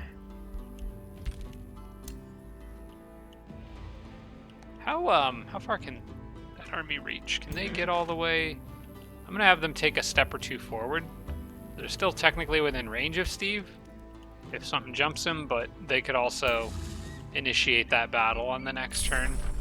Maybe save a turn of travel time. Okay, and then we've got... Oh, scry enemy. I wouldn't mind that. That would have been really useful with Vox-Sabas's army moving in and out of my line of sight. Could keep much better eye on them.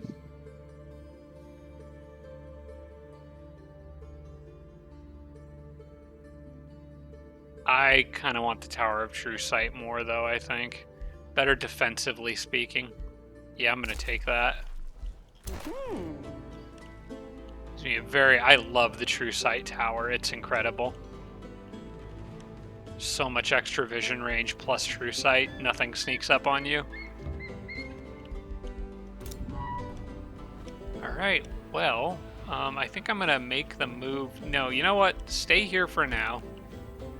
Because I'm not ready to advance yet. In fact, this army might have to move around and back this way to get over the mountain range and deal with the bird nest. The stuff they're sending at me isn't too scary, though. At least not yet. It might be worth spending the money to get a road built between these two outposts, though. I think I'm going to do that with the Houndmaster.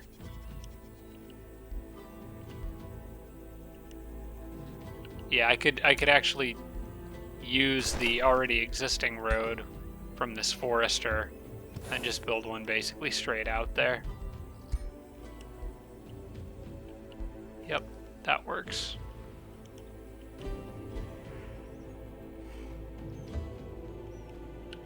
There, now everything is connected. We can get back and forth quickly. And I got a new cannon. Let's send it to the front lines.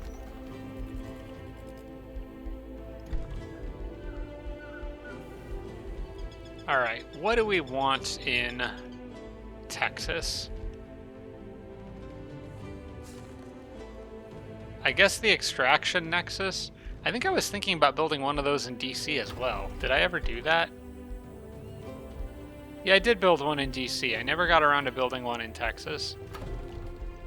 I probably should. It will eventually pay itself off. Yeah.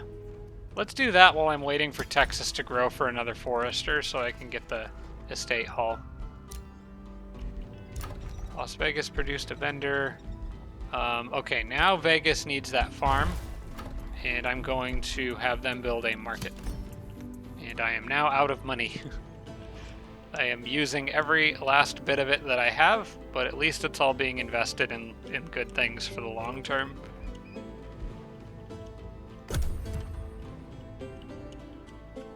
I want to, right now, keep an eye on that great bird nest, see if I can identify which army is going to cross those mountains and roughly where they're going to come through.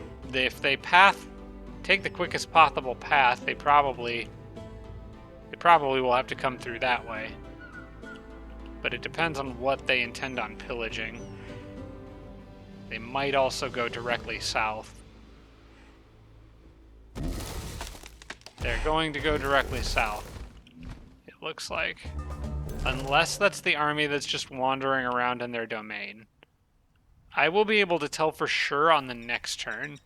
But if they do go south, I've got a road going all the way back, so I can pull my armies back quickly. And yellow doesn't seem to be prepared to do anything about what I'm doing down here yet, so I'm probably going to be fine. I can't get the mage lock cannon in on this battle. I'm thinking I might have to do this battle manually because my AI might be really dumb around the Horned God, but let's do an auto combat and see. No, they handled it just fine. All right. Okay, holy crap. I'm getting so much draft that I can't use. Ooh, a transmuter though? Ooh. I could get a bunch of mana all in one lump sum. I could take a transmuter, which I can't get yet. I might not even be able to get one of those because I took a different tome instead of the one of transmutation. Augment the body and skills of Steve from accounting. Let's augment Steve's body. Oh, he's gonna be a cyborg. Like a cyberpunk guy. Yeah, we give him 2 levels. Not great. I like this one. It does wear off after a certain number of turns, which it doesn't tell you this here, but it like this makes it look like it's permanent, but it's not. I think it's like 15 turns or something. I think I want the transmuter. Yeah, I think I want that transmuter. I hate passing up a tier 4 unit if I can get one. I already did that once earlier. I don't want to do it again. Yeah. You should go out here and help with the main front line. That sounds like fun. If I can afford the upkeep on transmuter, that is. I keep getting nice new things and I just dump out money to make it all happen. What are those? Slithers? This could be an annoying battle. I'm gonna let everyone heal again before I take that mana node on. They could probably handle this group here, though. What are they setting on production? That would help with getting the market done quicker if it goes to that city. Maybe I'll take that. And this guy, I guess, he can go back this way to be extra. Okay. Yeah, let's move these guys down here. I don't think anyone will die in this fight, so I'm just gonna take it. If I can handle that last one in auto, my men should be able to handle this one. Yeah, fine. After battle recruitment, I could get a gremlin for 150, but I can just summon one for 100, so I don't think that's really worth it. Yeah.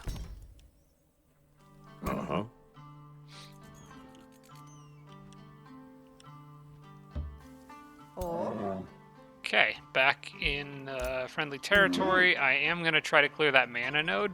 If these guys try to cross that mountain range, if I see them walking out of their territory this way, then I'll know that they intend on sieging something, but it will take them a while to get across that mountain range, so I will have plenty of time to get my army back down there, because I've got roads and advanced logistics.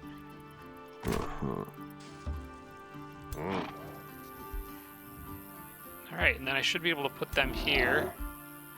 These guys haven't even taken a scratch from the last 2 battles, so I'll just have them stand out here.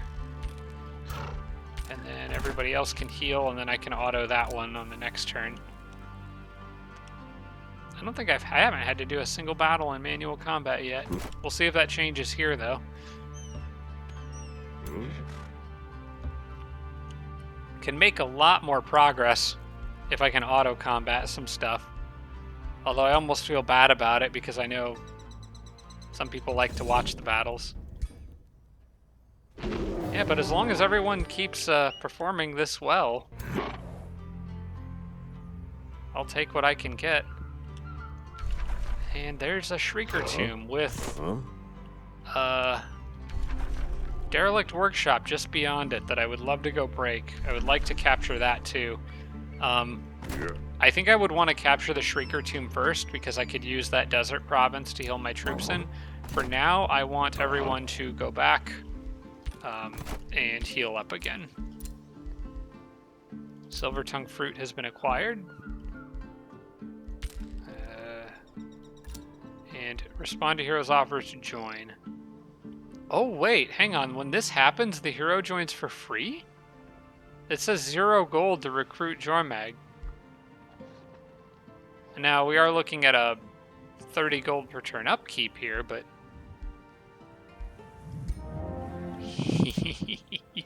I have a dragon. Oh, that's cool. Ring of Opportunity. Deal 30% damage on opportunity attacks. You know, where should I put Jormag? I feel like that ring is probably better on somebody else, but... Well, not really. I mean, Jormag's can fight melee probably just as good, if not better, than any of my other heroes, so... Oh, but where to put Jormag? I mean, probably as a leader of that other army that's out with Steve makes the most sense, because I've already got 3 heroes with 3 stacks over here, so I guess I'll send him that way.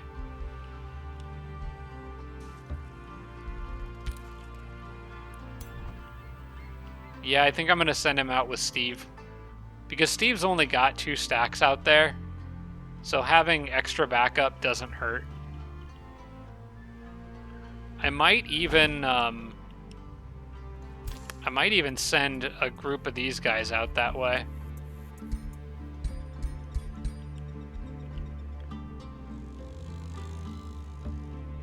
Like that scrap hermit, maybe an extra gun.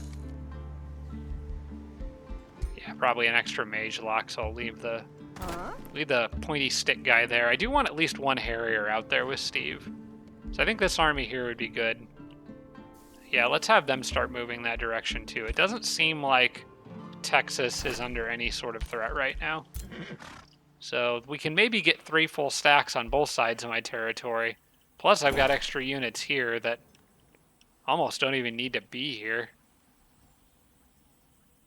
They actually, what I could do with them, since these armies are going to be shipping out soon, possibly, to go south, I could put these guys up in the outpost here and have them be kind of like the front line for a minute. It makes more sense than sending them back, so I'll do that. And just keep that scout there. He's in a good spot. Wouldn't mind having another one out near Steve, though. But that would require building and sending one all the way out there. That's going to take a minute. It might be worth it, though. You know what? I am going to get one more. I am going to build them in Vegas, though, to just save a tiny bit of money. But yeah. Observer should be 0 gold, 30... Yep, okay. Yeah, I want 1 more of these guys to just be out and scout for Steve, so he doesn't stumble into a bad situation. Alright, I did boost production in this city, and I got the market done pretty quickly. The mint will require another farm to boost, but in the meantime I could get a bathhouse and improve city stability income. And the bathhouse is also good for building units, because they'll level up faster, so in the long run, if I make this my primary military production city, it will be that much better at it. Okay. So we're good, we're good. Earth-shaped sand, don't need to use on this turn. Let's see if we can get another turn in here. I would like to clear that man. Oh yeah, we need to watch where these guys go. That's the only thing I really care about at this moment, unless yellow sends a bunch of crap after me. Which I am hoping they don't do, because I don't really feel like I'm in good position to defend both south and north from yellow and these independents right now. Yep, they are definitely going to be showing up over here in probably another 3 or 4 turns. So I need to be prepared to deal with that. Honestly, I don't really need the whole army back there, but I probably will bring it anyway, because I'll cut them off and destroy them. By then, I will hopefully have the Tome... Oh, I will have the Tome of Terramancy, because I'm going to get that now, and I'm going to get Earth Shatter.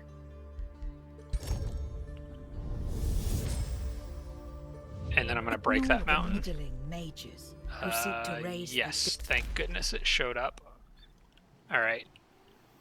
And then I'm going to break that mountain, and then I will break this mountain. And then I can get in there and get at the bird's nest easily. And also, Vegas will be able to kind of take over the land that's back there, which will be nice. I do have the Tower of True Sight. Right now, I want that in Texas. Which... Texas is busy with something else at the moment, but I can... It's 80 gold. I'll just go ahead and pay for it now.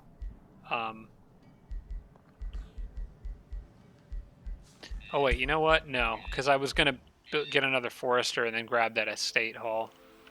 So I'll hold off on that. Okay, let me get this guy further along the road, as well as Jormeg. And the other friendlies that are on their way to Steve. Oh yeah, and I have that extra transmuter here too, and cannon, which I forgot to move the cannon on the last turn because I stacked it with the transmuter. It's fine. These guys will be okay. They can handle this. Got it. All right.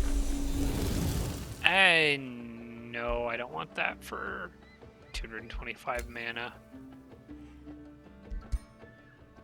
I am in the red on gold. It's probably because I keep getting free units out of these battles, but I don't really want to just throw them away, because eventually my economy will be able to support them. Probably.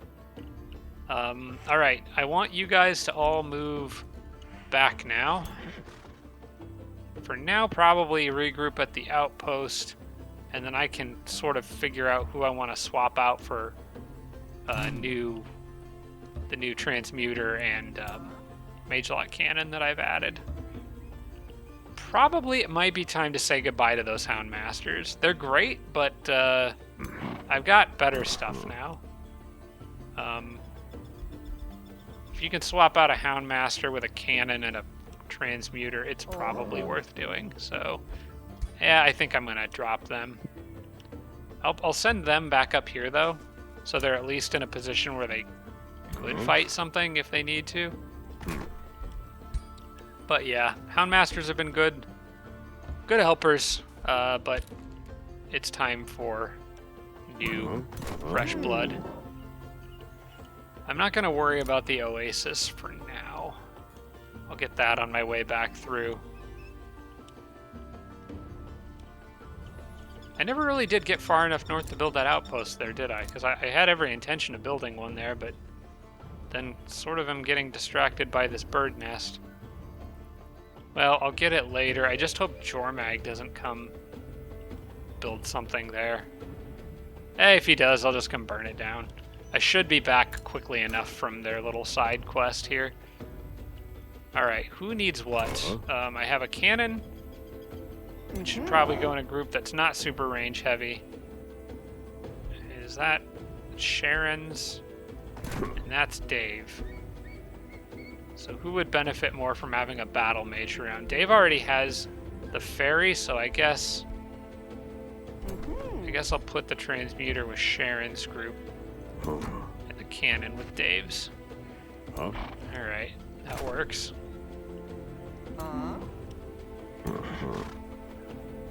I just want to leave them in my borders to make sure they're getting all the healing they can. That'll work, I guess.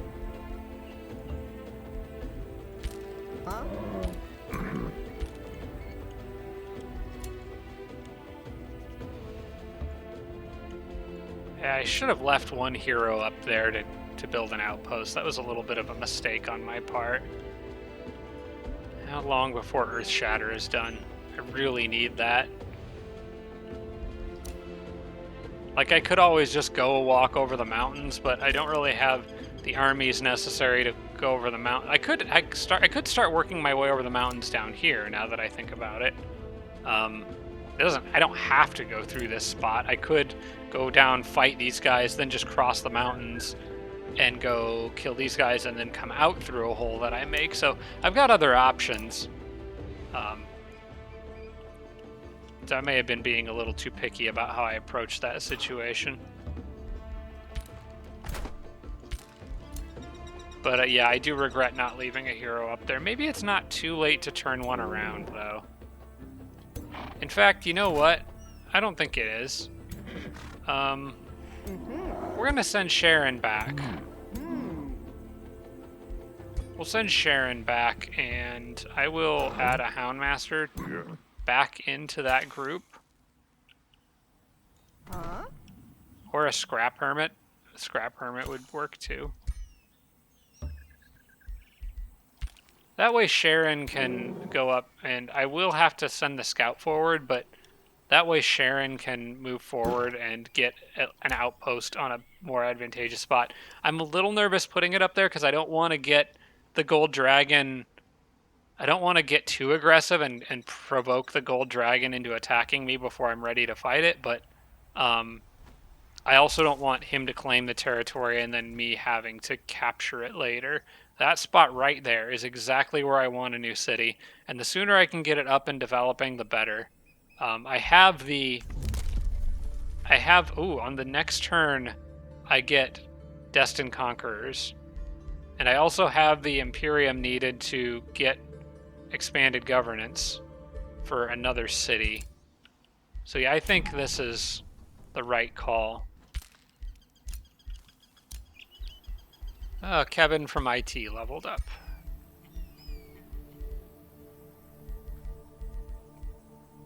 Maybe he learned C++. No, I don't see that in the hero options anywhere. What do I want to give this guy? I'm kind of leaning a little bit more into thinking I might want to go for the army leadership buffs, because some of those are pretty good. Like defensive training, that's just good for everybody. So I'll probably focus on the ones that benefit like all units, like defensive training and endurance training, and maybe less on the ones that are like precision training and like something that benefits a specific type of unit, because I kind of want to have well-balanced armies. Although I am pretty range heavy, I already have keen-sighted, and the other ability from the magic tree that lets me fire through into obscured stuff and over obstacles without accuracy penalties. So I probably want to keep that stuff. Yeah, really anything to make me more tanky. I already have a lot of damage output, so getting things like defensive training seems pretty useful. Wow, everybody leveled up there. Okay.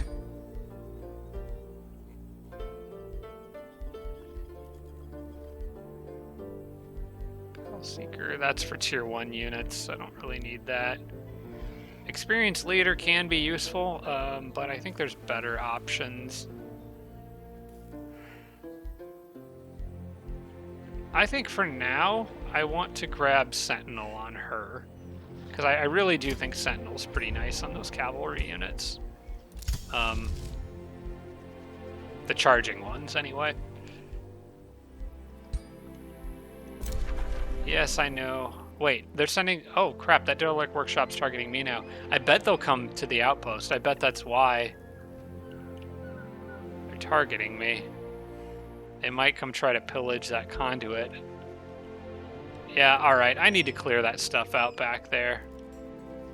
But I've got heroes and stuff in the area to do it. I do, very badly. Normally I will, like, end the episode before ending a turn, but in this specific case, I want to go to the next turn, because there is just a couple things I want to do before I wrap this up.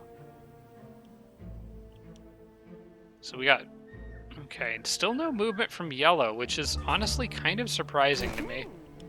I'm going to keep sending extra... Actually, you know what? I might have use for some of these guys that are heading back, because she's going to need an army to escort her out here. She is just barely out of reach. Maybe I can build a road and get her there on this turn. So is she on a road the whole time if she goes this way? No. I can help with that.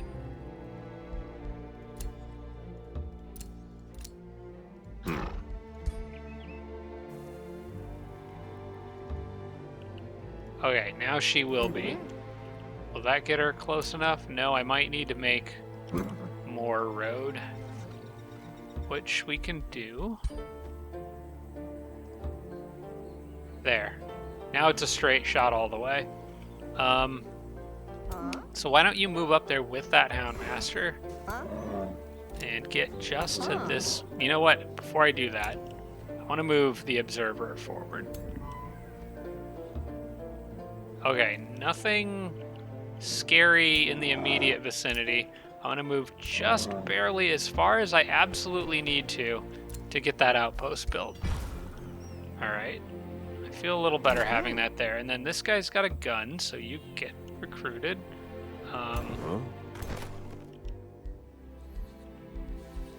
We'll go ahead and add that legendary Harrier. We'll go ahead and add that legendary Houndmat. Actually, you need to heal, so you can wait. We'll add that one. And then probably somebody with a shield or something defensive. Pike, maybe?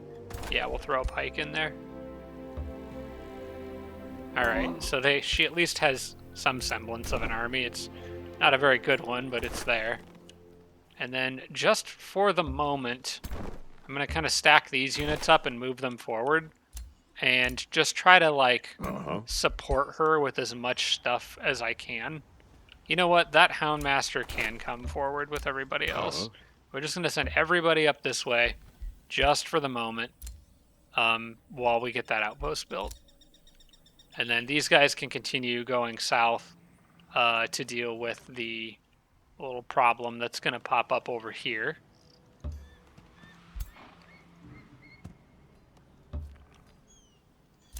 You come down this way. There you go. Advanced logistics makes a huge difference. It was great in Age of Wonders 3, and it's great in this game too. Okay, and then I kind of know what all that stuff's going, but the thing I didn't want to forget about is this is now available. Gain 50 gold and 50 mana per active warrior involved in. This should give me 150 because I haven't met the other dragons yet. Yeah, oh my gosh! Oh my gosh! Okay, it counts for all the wars. And it seems like then some. It looks like it's giving me over 350. Maybe it might be getting multipliers from it might be getting multipliers from a capital or something. Because that might be going into my capital city, and I'm maybe getting a multiplier if the city, like, let's see what happens if I build the Tower of True Sight, which I might want in my capital anyway. No, it's more than enough. Oh, wow. Okay, I don't even know. I feel like that's even more than I was expecting, even if I was at war with everybody, because I was at minus gold and got over 350. If it's 50 per active war and there's 6 enemies, that should have been at most 300. So I don't know where the extra's coming from. I don't know how the game's handling that math, but I guess I'm not going to complain because, dang, that's awesome. That pretty much solves all of my economy problems, at least until I get crazy spending money again and become irresponsible. But for the time being, I will gladly take that. But guys, I need to wrap it up here. Thank you so much for watching, everybody. I appreciate it. Hope you enjoyed that episode.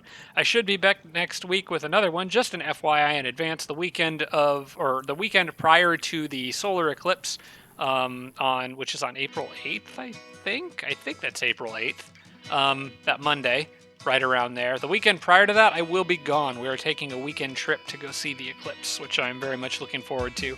But I think I'm going to be here every week before that. So unless I get sick or something, fingers crossed. But thanks for watching, everybody. I appreciate it. Hope you enjoyed the episode, and I will see you all again next week. Special thanks to all my Patreon supporters, including Tier 3 supporters Blitz, Braden, Dawson Horner, Jimbro, Roderick, Sarah Feingold, and Tibian Army. Thanks so much, everybody.